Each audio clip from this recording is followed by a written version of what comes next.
Повеќето легенди, кои се дел од живењето на Велес и Велешани, се стари со децении, но се уште се интересни и провокативни. Тие се од историјата на градот. Од Кал да си, од Велес да си. Не верувам дека постои човек што не ја слушнал или не ја знае изреката од Кал да си, од Велес да си. Иако и други градови си допишуваат дека тие се вистинските, создадени од Кал. Еве ја приказната за Велес. И тоа од Јордан Васков Бацко, дел од поширокото семејство на народниот доктор Панче Васков. Оваа ја имам слушано од моите и зборува колку голем хуманист, доктор и човек бил Панче Васков. Тој ги прегледувал работниците Велешани и не земал пари. Доаѓали и дома само за да им помогне. Беше така некоја лето кога дојде од Германија Јордан Васков, тој е многу близок роднина, внук на Панче Васков и често знаеше да раскажува некои интересни настани и оваа ја остави како аманет која што требаше да ја прераскажам, да ја запишам, да останам за Велешани да ја знаат, бидејќи беше посебно горд на тој настан. За приказката од Кал да си, од Велес да си, како постанала. Велес има двајца народни луѓе, тоа е народниот учител Панко Брашнар и народниот доктор Панче Васков. Панче Васков бил доктор, тоа некаде 30-те години минатиот век и луѓето ги лекувал, не барал многу пари, бидејќи знал каква е ситуацијата во градот и во некој доцна попладне, некој дожлив ден, му доаѓа некој болен работник од фабриката Вила Зора, а куќата на Васков била кај што денес ќе дојде некаде зад нама ДМ маркетот, каде што е, и влегува, стои наврата, дожлив денот и човеков му вика: доктор, имам проблем за преглед кај вас, да може да ме излекувате. И он му вика: влези натре, нема наврата да го правиме ова. Ама знаете, јас сум каллив. Ма од Кал да си, од Велес да си, влези.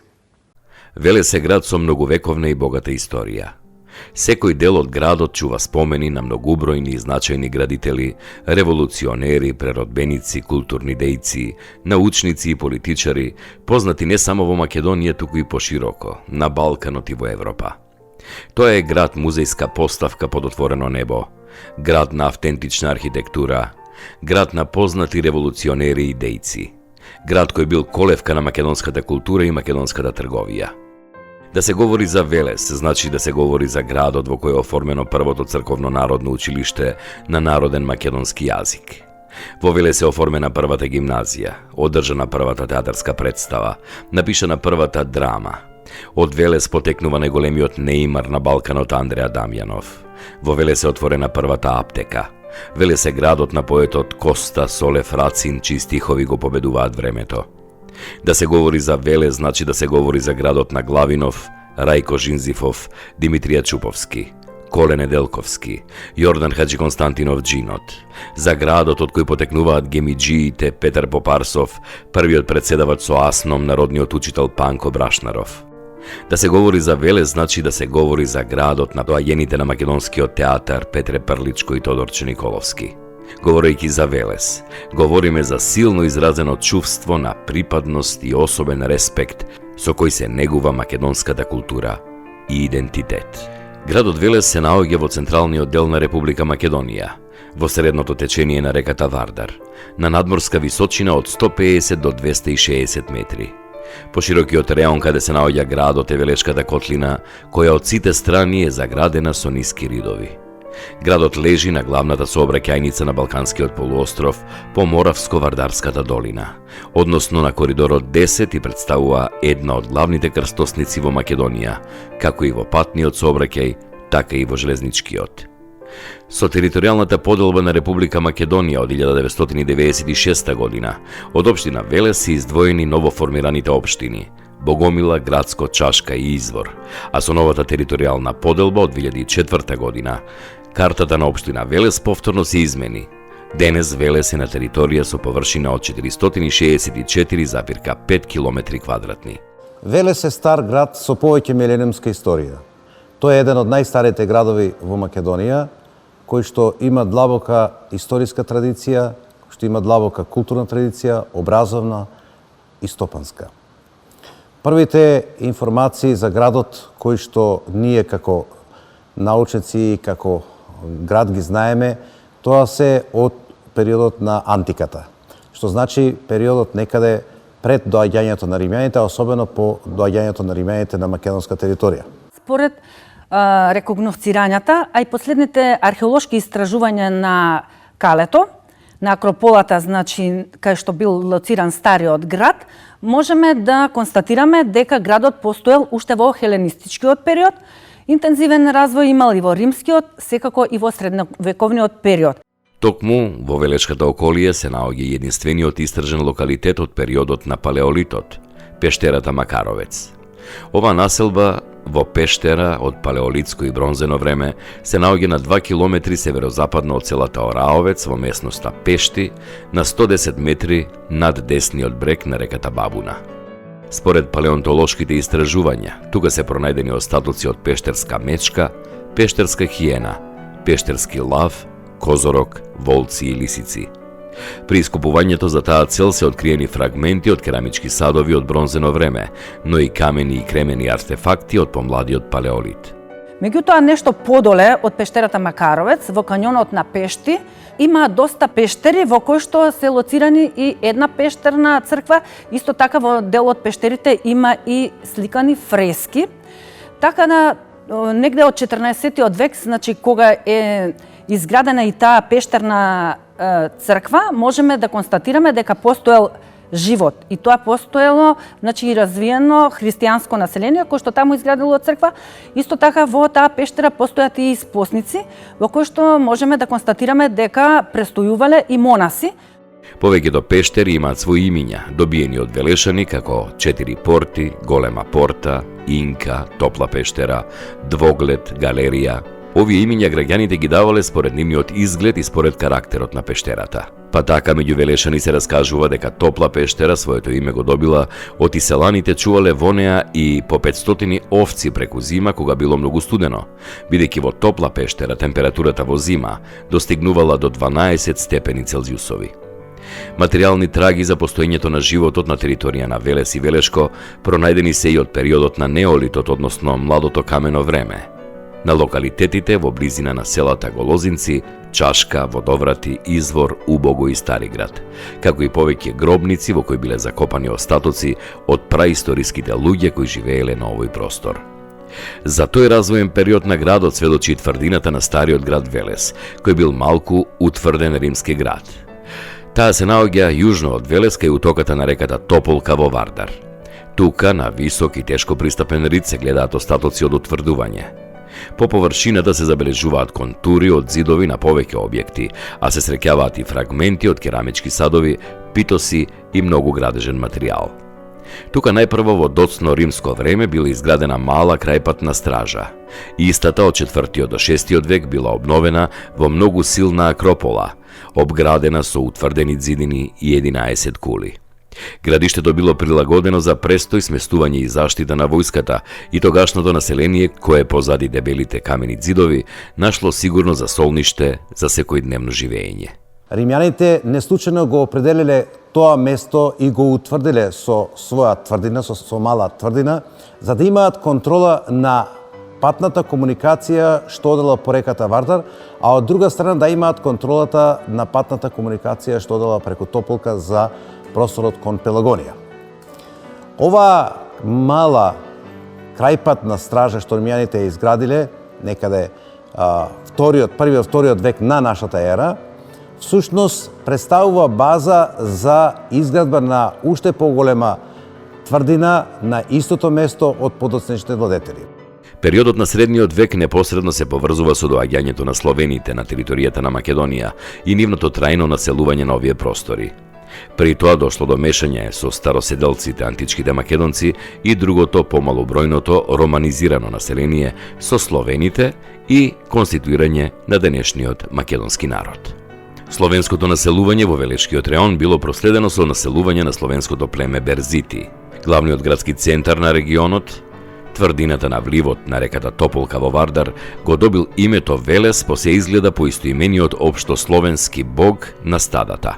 Од словенскиот период веќе има податоци дека градот го носел името Велес, која што најверојатно потекнува или од името на словенскиот бог Волос или Велес, кој што бил бог на подземјето, бог на шумите, пасиштата и заштитник на стадата, или пак исто така од еден словенски топоним Велес, што значи влез во шума, односно бидејќи стариот град Велес бил лоциран на вливот на реката Бабуна во Вардар, и од двете страни, значи, имало големо количество на вода, многу е веројатно дека во тој период имало и богатство од шуми во околината на градот.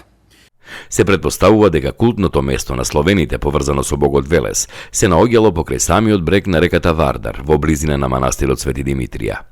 И се сметало дека овој бог на словените на овој простор имало своји наследници во ликот и делото на Свети Димитрија. Затоа и манастирот Свети Димитрија всушност представува едно посебно божествено место каде што населението во тој период ги извршувало своите култни обичаи. 325 година со Миланскиот едикт христијанството станува државна религија, слободна религија. И од тогаш па наваму христијанството се шири низ цела Европа и во светот. Така да на нашиве простори немаме многу податоци позначајни до светите браќа Кирил и Методи. Значи, во почетокот на 7-миот и 8-миот век, со нивната мисија, брегалничката мисија, го шират христијанството и голем број христијани ја примаат христијанската вера. Иако било потиснато, христијанството во Велешкиот регион не било сосема уништено. Се задржало кај староседелците преку кои берзитите дошле во директен контакт со христијанската религија. Христијанизацијата на берзитите била интензивирана. Попаѓањето на Велешката област под бугарска власт во почетокот на втората половина на 9 век. Ова е време на појавата на богомилството, кое прв започнал да го проповеда попот Богомил. Во овој период значено е и тоа што Велес е населба која што веќе на нејзиниот простор, односно во тврдината можело да се сместат 500 војници, а од долниот дел се сместуваат и поголем број на жители, како што се занечи, население и така натаму. Што значи дека според некои податоци, зависно од кои извори ги имаме, Велес веќе пораснува на населба од прилика околу 1200-300 жители. На територијата на Велес во 13-тиот и 14-тиот век евидентно било зголемувањето на бројот на манастирите и црквите. Покрај пештерната црква во Маркова пештера, во кањонот на Пешти, местноста Пешти, исто така веќе можеме да зборуваме за уште една црква која што била исто така изградена во 14 век, а тоа е манастирската црква Свети Димитрија. Исто така од 14 век е уште една црквичка која што тогаш секако била во близината на градот, тоест во стариот град, тоа е црквичката Свети Никола. За нас, велешани, се спомнува како прва епископија во 12 век за време на Охридскиот архиепископ Комитијан. Што значи во тој период ние веќе во Велес имаме епископија. А бидејќи имало епископија, значи дека велешани ја примиле Христовата вера, живееле според евангелските начела и Божите заповеди.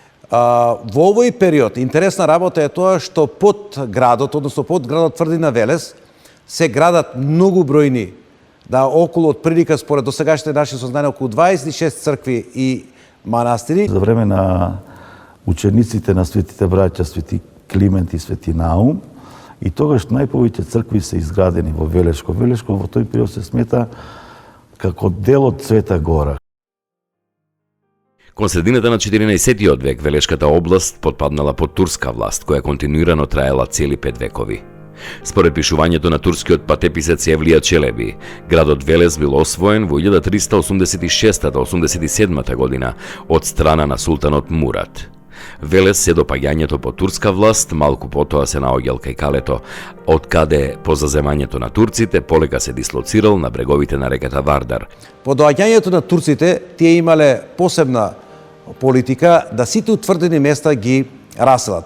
Според пописот од 1445 година се кажува дека во утврденото место Велес имало население кое што мнозинство било христијанско и кое што како такво заедно со турското население ја споделило власта. Меѓутоа, според пописот од 1468 година веќе тврдината не се споменува како утврдено место и тоа значи дека полека, но сигурно градот почнува да се сели од тврдината удолу кон денешната позиција каде што е градот. Муслиманското население се населило негде од двете страни на реката Вардар, нешто со текот на времето, значи кога настанале поблагопријатни услови во Отоманската империја, покрај реката Вардар се населува и населението кое што било од стариот град.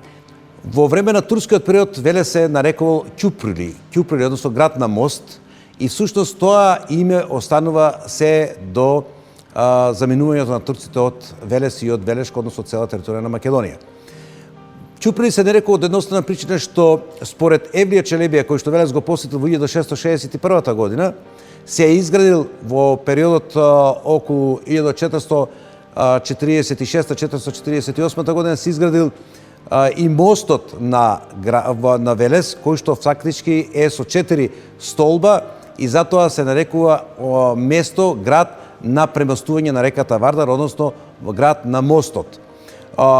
Фактички и Евлија Челебија во своите записи од 1661 година кога го посетил Велес, кажува дека основното обележје на градот е мостот, меѓутоа истовремено евидентира и други објекти, како што е пазарот, кој што се наоѓал на десната страна од Вардар, а десната страна е по течението на Вардар, а додека на левата страна се почело да се создава Велешката чаршија. Во првите векови на турското владење, Велес имал помалку од 2000 жители и спаѓал меѓу малите македонски градски населби од тоа време. Бројот на населението во наредните векови продолжил да расте. Етничката структура на тогашните велешани била во согласност со верската. Најголемиот дел од муслиманите биле турци, а најголемиот дел од христијаните биле македонци. Турците раководеле со управната, судската и воената власт во нахијата, додека македонците биле ковачите, грнчари, меанџии и друго.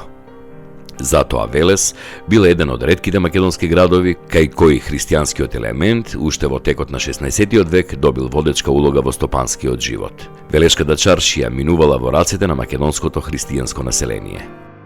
Она што Велес најмногу го разликувало од селата во тоа време на турското владење била неговата занаетчиска и трговска дејност. Работилниците и дуќаните претежно биле концентрирани во централниот дел на градот, во градската чаршија или пазар. За стопанскиот развој на градот определена позитивна улога играла и неговата местоположба. Не само што тука минували и се вкрстувале сувоземните патишта, кои биле значајни за внатрешниот и меѓународниот сообраќај, туку за транспортот на стоките бил користен и Вардар, чии води ги премостувал објектот по кого градот го добил своето турско име и кој имал извонредна стратешка, но и стопанска улога. Понатамошниот подем на развитокот на велешкото занаетчиство особено дошол до израз по завршувањето на Кримската војна од 1853 до 1856 година. И во која што Кримска војна Велес го доживува својот процут. Тоа значи дека во овој период посебно значење за градот било потребата да преку него се извезува жито за Солун, односно жито што доаѓало од другите балкански простори со посебни сплавови се пренесувало преку Вардар до Солун. Овие сплавови кои што се познати како гемии во Велес се зголемиле до толку многу за време на Кримската војна до 1839 година, што градот во тој период, значи во овој период имало до 10.000 сплавови кои што поминувале од Велес удолу кон Солун. А сплавовите, фактички житото што доаѓало со каравански сообраќај до Велес, се качувало, односно се ставало на сплавовите на местото денеска викано Бентот во Велес. На сплавовите се ставало од 3 до 7 илјади килограми, со 3 до 7 тона стока и сплавот го раководеле двајца луѓе кои што едниот бил кормилар, додека другиот внимавал на товарот и внимавал да не се удрат во некои камењи и така натаму. Во Велес биле сконцентрирани 31 скеле за товарење на сплавовите. Од цела Македонија, дури од Србија и Бугарија, се собирало во голема количина жито во Велес. Се складирало во специјално направени велешки складишта, а оттаму во текот на годината се транспортирало за Солун. Понатамошното усовршување на водениот транспорт од Велес кон Солун довело до основање на специјално друштво, во кое членувале браќата Урумови од Велес, браќата Алатини од Солун и други. Целта на ова друштво била речното корито на Вардар да се исчисти и да се оспособи за пловидба. Меѓутоа, пуштањето во сообраќај на железничката пруга Солун-Велес во 1873 година ја умртвила оваа иницијатива. Во градот трговијата и економијата, за жал, згаснуваат некаде 1873 година, кога се пушта првата железничка пруга во Македонија и воопшто во Велес. Од тогаш во градот започнува да се развива десната страна на градот, за разлика од левата, и таа десна страна од градот почнува се гради железничка пруга, се гради хотел, се градат дуќани, културни институции и така натаму, и не успева проектот на Велешани и на Урумови и на Алатинови да се реката Вардар разви и да стане пловна. За поефикасен транспорт на занаетчиските производи, внимание се посветило и на изградбата на проширувањето на сувоземните патишта. Во 70-тите и 80-тите години на 19-тиот век се воспоставила телеграфската мрежа во Македонија. Тогаш повеќе македонски градови, меѓу нив и Велес, добиле поштенско-телеграфски установи. Споменатиот развиток на сообраќајните и телеграфско-телефонските комуникации овозможил понатамошен забележителен подем на велешките занаетчи и трговци. Интересен податок за овој период е тоа што и првата дописка во македонското новинарство, иако без наслов, била посветена, а најверојатно и испратена од Велес.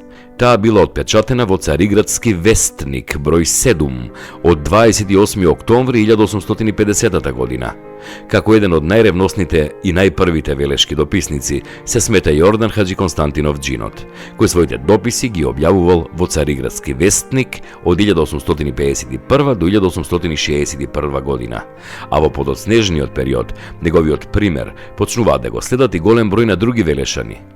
Журналистичка дејност пројавуваат и башиноселските браќа Константин и Андреа Петковиќ, како и повеќе анонимни новинари со написи посветени на историското минато на Велес и Велешко, кои најчесто се потпишувале како еден велешанец, велешанин, познат на редакцијата велешанец или пак во повеќе случаи останувале анонимни. Фасцинира фактот колку за тоа време Велес имал напреден еснав. За тоа говори и фактот што велешките трговци и газди пред век и повеќе користеле меморандуми на кои може да им завидат и денешните сопственици на фабрики и маркети. Ова може да се види од бројната оставнина која се наоѓа во Велешкиот историски архив. Богатата преписка на велешани со Запад и пред 150 години е спакувана во фонд на историски важни документи кои откриваат дека во градот се водел богат и значаен еснавски живот. И покрај толку минати години тие се чисти, прегледни и пишувани со мастило. Меморандумите имаат јасни препознатливи имиња, а некаде и знаци, лога на фирмите, информации што работи фирмата, адреса, градот. Токму во одделенијата на историскиот архив во Велес се наоѓа и документот стар 2,5 века и тоа е најстариот пишан документ во повардарието. Со него се потврдува купопродажбата на имотот од локален турски моќник, извесен Мехмет Ахмет и велешки газда некој си Стојан Аџикоста. Тапијата е од 1768 година и е напишана на турски јазик со арапско писмо. Засилената стагнација и забележителната стопанска криза што го зафатила Велес од средината на втората половина на 19 век можела делумно да го преброди покрупната буржуазија. Така во 1890 година во Велес делувале две предпријатија за производство на масло за јадење, едната во сопственост на Зиков, а другата на Крстев. Во 1908 година проработела фабриката за производство на брашно. Станува збор за познатиот млин на Петре Зиков. Во 1904 година во градот екзистирале 3 поголеми тулани и неколку фирми за производство и продажба на грнчарско и керамичиско производство. Султанот во два наврати бил воодушевен од велешките производи. Во една пригода, раскажено е од потомок на семејството Левкови, кога 1902 или 3 минал низ Велес возот, на нивниот дуќан кој што се наоѓа на старите фотографии веднаш до зградата на Велешката железничка станица, каде што тие продавале нивни производи, кога застанал возот, тие му поклониле неколку примероци од керамиката што ја правеле во нивната фабрика, и тие денес се наоѓаат во Царскиот музеј во Истанбул и пишува дека се оставина, тој подарок од семејството Левкови. Тој бил толку фасциниран од нив што подоцна порачал некои други работи. И тука ќе се навратам кратко за фабриката на Левкови, бидејќи дел од низините производи, украсните детали, не само што ги красат куќите денес на Велешани после толку години во центарот на Шокареви, на сега Весови, подоцна на Ѓоргови сега и многу други, ги красат и куќите и низ Европа. Крајот на 19-тиот и почетокот на 20-тиот век, како за стопанскиот живот во градот, се интересни и за архитектурата на градот. Градот со својата амбиентална поставеност е единствен во регионот. Сите куќи се со поглед кон реката и кон сонцето. Со својата амфитеатрална поставеност Велес има единствена убавина, бидејќи сите куќи од стариот дел на градот имаат поглед и гледаат кон реката. Така било со векови и жуборот на водата во ноќите стигнувал и до високите делови на градот, до Мегдан, до Рамина. Велес од секогаш го красела архитектурата, која поради местоположбата ја нема во друг град. Старите куќи во Велес биле покриени со камени плочи, што е природна климатизација. Лете е ладно, зиме топло. Куќите имале големи чардаци кои биле поставени кон реката, а со тоа имали и природно ладење од ветерот по Вардарец. Куќите во Велес некогаш се граделе со джентлменски договор, бидејќи градот е на ритчиња и секој својата ја градел во висина, на терасата од соседот. Така сите имале поглед кон реката. Особено карактеристични се куќите покрај реката, поради кои некои архитекти ги потсетува на Венеција и за нив Велес е македонската Венеција. Многу архитекти кои доаѓаат во Велес прават една интересна споредба која што јас ќе ја пренесам, тие што јавно ја кажале архитектите, дека Велес е Венеција на Балканот. Зошто? Затоа што куќите што се наоѓаат од стариот мост надолу, во старото градско јадро, како изронуваат од реката. Буквално се градени на самиот брег и тоа се прекрасни куќи, прекрасни примероци на нешто што помалку сме го заборавиле, но некој човек ако прошете ќе го види. Се уште постојат тука и ќе ја забележи нивната убавина. Кога зборуваме за старата велешка архитектура, треба да се нагласи дека во Велес се уште можат да се видат примери на куќи создадени во 18-тиот век, кога градот доживува економска експанзија со економските врски со Европа. Сместени во различни делови на градот, куќите на Габерови во Дворови, на Апасиеви кај Варналиите и куќите на Главинов, Джинот и Касапови имаат иста судбина. Иако се на тесните улички, значи поставени, меѓутоа тие се така архитектонски вешто поставени и го користат теренот, никогаш не нивелирајќи го за да добијат едно ниво, туку спратовите ги прават, значи на приземје, полукат, кат или приземје уште два спрата и секогаш го користат теренот максимално. Значи над приземјето, кое што е најчесто градено од камен, во бондручна конструкција од плитар и дрвени, значи конструкции градат пошироки, попространи спратови кои што се надвиснуваат за да добијат над простор и над тесните улички со така наречени косници и кои што се доста карактеристични за велешката архитектура. Како екстериерно, значи со овие интересни конструкции, исто така и интериерно, во тоа што тие во своите, значи, куќи ставале разна декорација од розетни, например, изработени по таваниците, исто така и мусандрите биле богато декорирани, дали со флорални елементи или со геометријски, така да добивале раскош и во надворешниот изглед и во внатрешниот. На левата страна на градот куќите кај Варналиите се едни од знаменитостите на Велес. На влезот во градот од правец на Штип спротив влезот на автобуската станица го привлекуваат вниманието на случајните минувачи, но и патниците на мерници. Нивната архитектура, белината на воросаните ѕидови, прозорите ги прават автентични и прекрасни. Убавината и душата на Варналиите е уште посилна и поради Елена Кртчева. Во малото на Ѓајкови кај Варналиите На времето живееле побогатите велешани. Меѓу нив било и семејството на Илија Кртчев, еден од побогатите велешани. Тој тргувал со солун и при секое доаѓање богато ги наградувал 4 сина, а посебно ќерката Елена. Таа била стројна, висока убавица, која посебно пленела со црните кадри коси и темните очи. По некое време се расчуло дека таа решила да се мажи во Велес, и тоа кај боцеви, трговци од сокакот каде што живеела Елена. Тие имале син Лазо, кој бил способен трговец. Се направила голема свадба, но по некое време Лазо се разболел и умрел. Таа му подигнала голем споменик во црквата Свети Спас, носела црнина и тагувала по него. Но времето го сторило своето, па таа се иселила од куќата на боцеви и повторно станала посакувана од многуте велешки ергени. Така Елена ги пленела велешани, се додека минувала низ чаршијата до нејзината смрт во 1935 година. Песната Елено Керко Елено е дело на нејзината слугинка, која ја чешлала, облекувала и не останала рамнодушна на убавината на својата газдарица.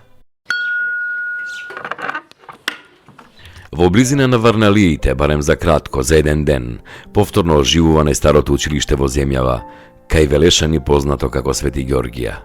На 9 декември секоја година, истоимениот Параклис ги отвара вратите за верниците од Велес.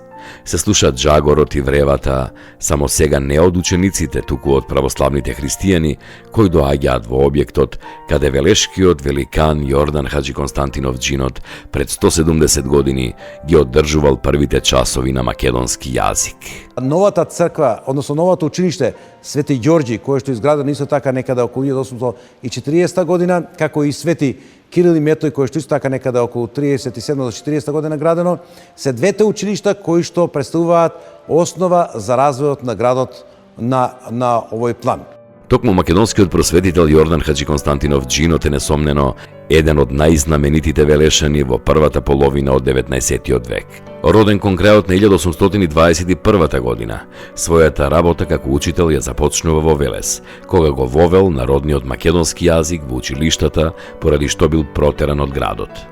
По протерувањето патувал во Солун, Светагора, Србија, а во 1848 година станал учител во Скопје, каде останал 10 години. За време на својот престој во Скопје, Джинот ги извршил и првите метеоролошки мерења на времето во Македонија. Неговата развиена просветителска дејност предизвикала прогони од власта и губење на работата, најпрво во Скопје, подоцна и во Прилеп. Дека властите се плашеле од Джинот, најдобро говори фактот дека тој бил протеран во Мала Азија и осуден на 101 година робија. При тоа тој бил жестоко испитуван и малтретиран од заптиите по патот, при што од удар со камшик го изгубил десното око.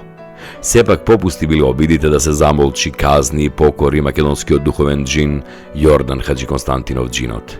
Тој е запишан во нашата историја како првиот македонски драмски писател кој освен што пишувал драмски текстови, воедно ги изведувал со своите ученици. Драмските обиди на Джинот се првите од овој вид во македонската книжевност. Во својот труд длабоко ја задолжил Македонија, а бил пионер во многу области. Неговиот творечки и педагошки опус е толку голем што со право може да се наречат неговиот лик и дело Джиновски. Починал на 29 август 1882 година, а велешани и денес се поклонуваат пред неговите мошти во дворот на црквата Свети Спас. Илјадници луѓе минуваат, но малкумина знаат дека тука некогаш било училиштето во кое велешкиот великан Джинот ги образувал велешани.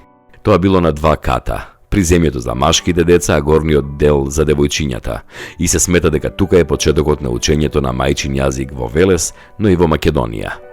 Верскиот објект тешко ќе се распознае меѓу останатите куќи на улица Богдан Каракостев, доколку не е таблата поставена на куќата со број 14, на која пишува тука во 1857 година со средства од жителите на Брзоречка општина е основано првото класно трговско училиште во Македонија. Традициите на оваа институција потоа ги продолжува Велешката гимназија Кочорацин, која е вруток од која потекле илјадници ученици кои биле темелник и го ширеле знаењето и образованието во Македонија. Истата година 1857 било отворено и основното училиште Свети Кирил и Методи, кое важи за едно од најстарите образовни институции во земјата. Во местноста Долни Дуќани, богатите велешки трговци од некоја турска фамилија купиле место и тука заеднички почнале да учат и женските и машките деца во едно училиште кое го добило името Свети Кирил и Методи. Наставата ја одржувале световни учители кои покрај црковните предмети предавали и математика, земјопис, историја, алгебра. Во Свети Кирил и Методи учеле многу истакнати дејци од постарата и поновата македонска историја. Шетајки по стрмните велешки сокаци кои водат до убавите велешки куќи кои сведочат за богатата историја на градот и препознатливата архитектура на Велес, тие веднаш влегуваат во поглед бидејќи се еркерно исфрлени, првиот кате на поширока основа од приземјето, што е карактеристично за велешката архитектура. Така се освојувал просторот за да се има место каде низ тесните улички да минат велешани. Ден денес за тој период сведочи куќата што лебди, односно куќата на Касапови, која е една од знаменитостите на Велес. Куќата на Касапови, која што има една специфика, значи таа куќа која е градена без темели, градена е директно на жива карпа. Исто така, значи, куќата е богата со надвор отворени чардаци кои што се кон внатрешниот двор, но меѓутоа и една специфика на чардак кој што гледа баш кон реката Вардар, која што им служила како за релаксација, значи на домашните. Куќата на Касапови со раскажувањето на неговиот собственик, потомокот на Касапови, Перков Петар, раскажуваше дека во таа година кога се градела била многу родна, па бидејќи тие биле имотни, имале околу 5000 оки вино, наместо со вода решиле да ја прават со вино. Така дел од куќата е правена со вино. На стрмниот дел од левата страна на градот е куќата на преродбеникот Јордан Хаджи Константинов Џинот, каде тој работел и творел. Куќата на Џинот со лицето и големиот дрвен чардак е свртена кон реката Вардар и јадата. Ѕидовите се од кршен камен, фасадата е бела, покривот со турски бибер керамиди, дворот со калдерма. Тука во близината е куќата на Васил Главинов и исто така достоен пример на стара велешка архитектура. Ентериерот е многу богат бидејќи Главинов бил столар како и неговата фамилија. Забележлив е чардакот од кој се пружа величествен поглед кон Вардар и стариот дел на Велес. Низ многу примери во оваа куќа од рацете на вештиот столар е создаден ентериер на кој денес му се восхитуваме. Куќата на поетот Коста Солев Рацин е исто така пример на велешка архитектура, прилагодена на потребите на фамилиарниот занает, грнчарството. Тука се грнчарската работилница, фурна за печење и чардаци за сушење на глинените садови. Неа ја одликуваат 3 чардаци кои ја прават несекојдневна, што е уште еден прилог за големата вештина на тогашните мајстори. За иновативноста при градбата сведочи и братската куќа изградена во 30-тите години на 19-тиот век. Веднаш до стариот мост покрај Вардар од неговата лева страна. Убавата жолта куќа која како да изнуркала од водите на реката ја носи во себе приказната за тоа како е изградена со јајца и со жива вар. Куќата на Дончови, братската куќа, интересно што е правена со јајца. Тоа собствениците го имаат раскажано.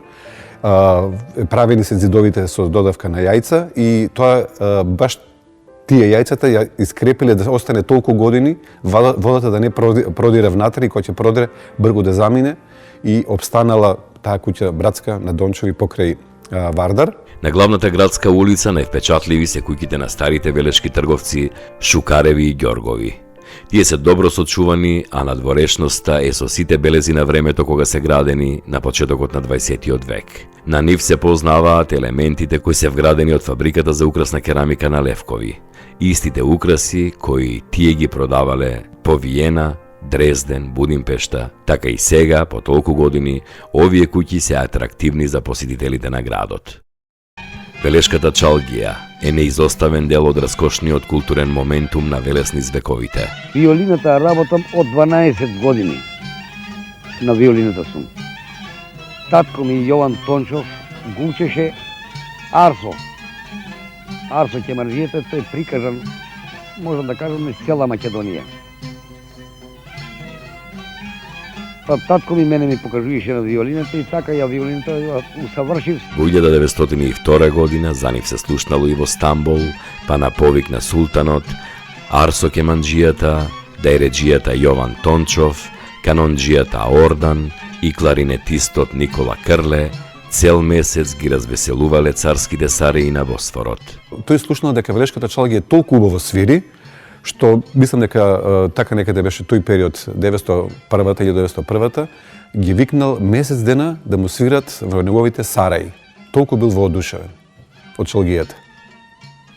И кога сум ке чалгијата, мислам дека е значајен момент дека најзначајниот нејзин свирач, Ало Тончов, како аманет оставил, тоа остава фотографирано, документирано, на неговиот погреб, кога сите плачеле, Велешката чалгија свирела и пеела во негова чест. Само без виолината, бидејќи заминал мајсторот.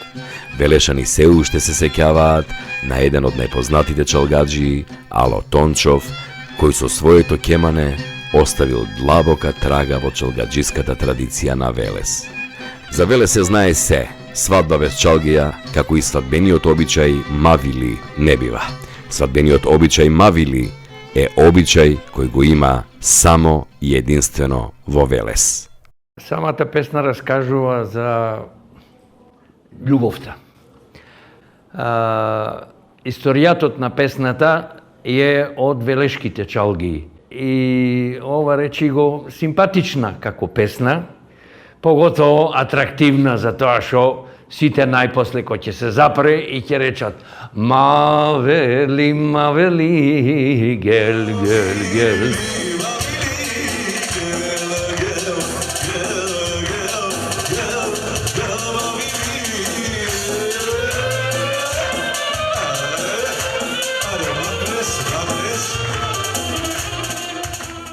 И се прави една гирултија која што спарала, ова речи го, добри расположение на тие свадби.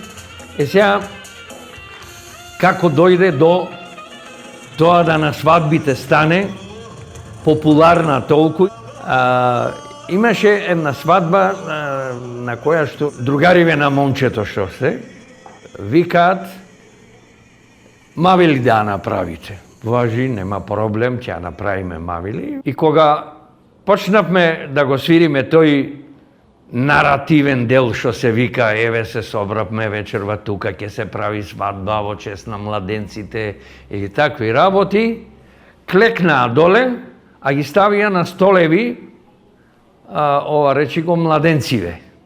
И кога дојде оној дел да се пее мавели, мавели, ги дигнаа младенциве. И после тоа, таква гирултија се направи, на еднаш, два пати, три пати кревање и ние продолжувавме после со сет на чочеци, со ова расположение невидено. Иде следниот што треба да прави свадби, дечки вика, синоќа као што сте свиреле, као што ја дигале воа, може ли и на свадбава наша да свирите? Може, зошто да не песна, ние песна нас. И арно, ама од тој момент, од таа вечер, плевел како оди травата кога расте. Кога се рашири, немаше свадба на која што не се побаруваше. Господинот Џаро, ќе ги носам биело дугме, вика, у Велес на концерт, а после тоа имам намера да ги донесам кај Џипунот на вечера. И љубе кога слушна, биело дугме, ќе дадат кај мене, овака, онака, беше тој период многу популарен. Игла немаше каде да се фрли во ресторанот. Откако се отпеа таа песна, се направи гирултија у кафана, сите пеат мавели, мавели, бидејќи велешани си го знаат. Ова речи го и рефренот, и припевите, и сите такви работи. Едно време, барање на Горан Бреговиќ вика, може ли уште еднаш да се испее таа песна? И он си носеше со него, ова речи го, диктафончели, како да го кажам, и на повторената изведба тој ја снимил песната. После известно време пак доаѓа биело дугме да даваат концерт во Велес и се сршаваме со Џаро тука пред спортскава сала и ми вика, видели бе Бегин што направи ова? идиотов од таа ваша Мавели, шо направиме, му викам ја. Бе, видели каков хит направи? И мене тогај ми светна у глава дека таа песна фактички има рефрен. Те ночи кад умрем, кад ме не буде. Да. Тоа е чистиот, речи го, рефрен од Мавели. И он го вметнал у таа песна. Другиот дел од песната го нема тука. Меѓутоа, доста време беше голем хит низ просторите на Југославија. И тоа е таа врска што настана меѓу речи го, меѓу Биело дугме и оваа песна, која што ние ја свиревме вечерта за да се направи добро расположение во кафаната. Тоа е тоа. Остана една традиција во градот. Ние сме ја имале Мавели како песна со која што сме растеле, а после тоа остана да биде препознатлив елемент на сите веселби, поготово на свадбите во Велес.